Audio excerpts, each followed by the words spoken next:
guys, did you know that the government has a cash aid program through which qualified members makaka-receive po ng 2,000 a month from July to December? Sharing lang naman for awareness in case hindi nyo pa alam. So, paano malaman if qualified ka dito? Kailangan natin itong pag-usapan guys para tama po yung expectations natin at higit sa lahat, makaiwas po tayo sa posibleng scam. Hi everyone, this is Ate Red at dito pinag-uusapan po natin yung mga online lending platforms. But from time to time, nagtotopic din tayo ng anything that has to do with financial literacy, yung ganon.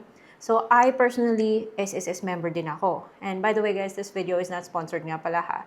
So, recently, nang dahil sa mga itong mga programa, na-realize ko na dapat active member po talaga.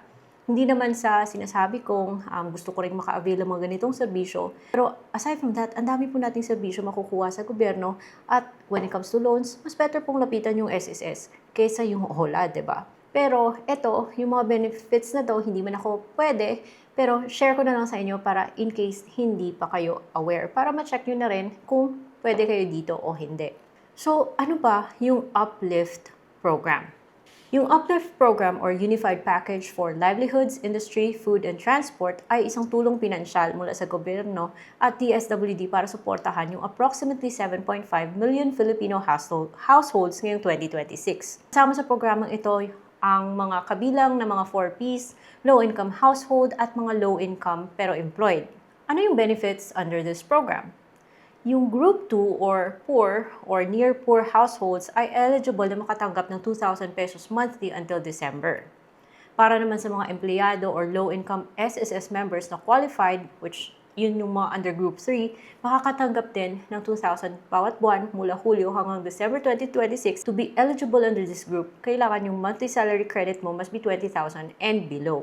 Group 1 naman or mga kabilang sa 4Ps or walang gutom beneficiaries ay makakatanggap ng 2,000 pero one time. Pero bakit isang beses lang makakatanggap ng 2,000 yung 4Ps? Dahil sila ay regular na nagtatanggap ng assistance sa gobyerno. Sino-sino ba yung qualified? Sino-sino yung maaaring tumanggap ng 2K assistance monthly? Sino ba yung kasama sa Group 3 or low-income workers na under sa SSS? Dapat pasok ka sa lahat ng nasa criteria na to. Una, dapat kasalukuyan kang employed. Number 2, kasama ang pangalan mo sa 2024 Community-Based Monitoring System ng PSA. Number 3, may SSS Monthly Credit MSC na 20,000 pesos or pababa.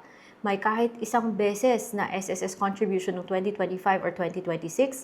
And number 5, may enrolled SSS disbursement account, GCash, Maya, or bank account man as of April 30, 2026. Qualified workers receive 2,000 pesos monthly for 6 months through automatic deposits through their enrolled SSS disbursement accounts. If there are 2 or more na nakatirang SSS members na qualified sa iisang bahay or household, isa lang po yung pwedeng makareceive ng cash aid. Lilinawin lang po natin na walang application form at walang online registration. Government agencies will identify beneficiaries solely through existing na mga records. Yung financial assistance will be sent directly to your registered SSS disbursement account. And beneficiaries are selected automatically based on existing government records and SSS eligibility rules. So, paano mo malaman kung qualified ka? You can check if you are officially registered as an eligible beneficiary by going directly sa official digital portal na nilaunch ng government, which is the official DSWD Uplift Eligibility Tracker or website. Or yung mga eligible members may receive notices via the SSS portal or registered email.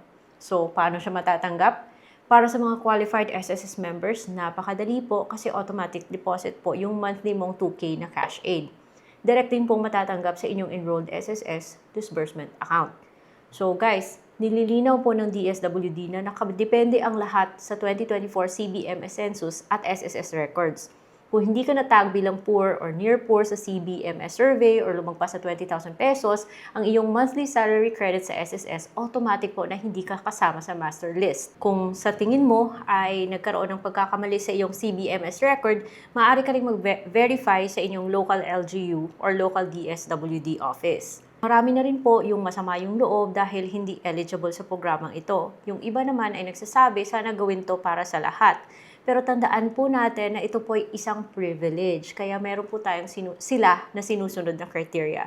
At syempre, paano ako makakatanggap ng benepisyo kung hindi ka nga active SSS member or hindi ka nga nagbabayad ng monthly contribution? Anyways, kung hindi ito para sa'yo, I know, or nakaka-disappoint naman po talaga na hindi tayo makatanggap. Pero mas disappointing kung ma-scam ka pa. Kaya ingat po sa scam at tandaan na walang registration fee or bayad yung uplift. Wala rin siyang online registration. Walang registration links or Facebook or text messages na pinapadala para mag-apply. Huwag na huwag niyong ibigay yung OTP, PIN, ATM details, or banking password sa mga kahit na kaninong individual.